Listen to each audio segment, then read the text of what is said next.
2024 കേരള സംസ്ഥാന ചലച്ചിത്ര പുരസ്കാരങ്ങൾ ഈ ആഴ്ച പ്രഖ്യാപിക്കും.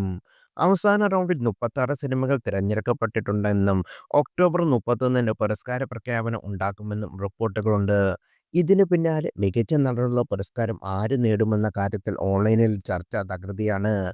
പ്രമേയത്തിൽ ചാത്തനായും കൊടുമൺ പോറ്റിയായും വിസ്മയിച്ച മമ്മൂട്ടിയുടെ പേരാണ് ഏറ്റവും അധികം ഉയർന്നു കേൾക്കുന്നത്.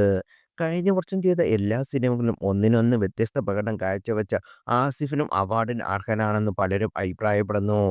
കിഷ്കിന്ധാകാന്ഡത്തിൽ ഗംഭീര പെർഫോമൻസ് പുറത്തെടുത്ത വിജയരാഘവനും മികച്ച നടനുള്ള പുരസ്കാരം നേടാൻ സാധ്യതയുണ്ടെന്നും ചിലർ വിലയിരുത്തുന്നു.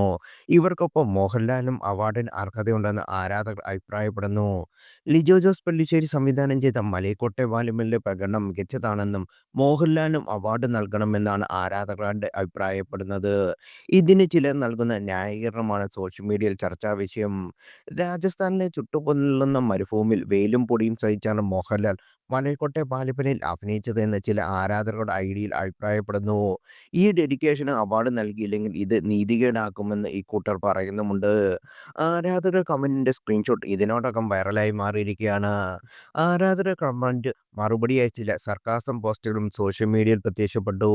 മോഹൻലാൽ വെയിലിലും പൊടിയിലും സഹിച്ചാണ് അഭിനയിച്ചത്. എന്നാൽ മമ്മൂട്ടിയോ പ്രമേയത്തിന് മനംവിട്ട് പുറത്തേക്ക് പോയിട്ടില്ല. അതുകൊണ്ട് അവാർഡിന് എന്തുകൊണ്ട് യോഗ്യൻ മോഹൻലാൽ തന്നെ എന്നായിരുന്നു ഒരു പോസ്റ്റ്.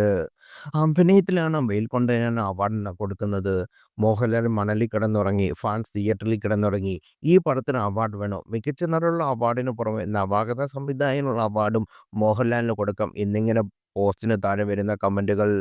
എന്നാൽ അവസാന റൗണ്ടിൽ മലൈക്കോട്ടെ വാലിബന് ഛായാഗ്രഹണം, പ്രൊഡക്ഷൻ ഡിസൈനർ, വസ്ത്രാലങ്കാരം എന്നീ മേഖലയിൽ അവാർഡ് ലഭിക്കാൻ സാധ്യതയുണ്ടെന്ന് ചിലർ അഭിപ്രായപ്പെടുന്നു.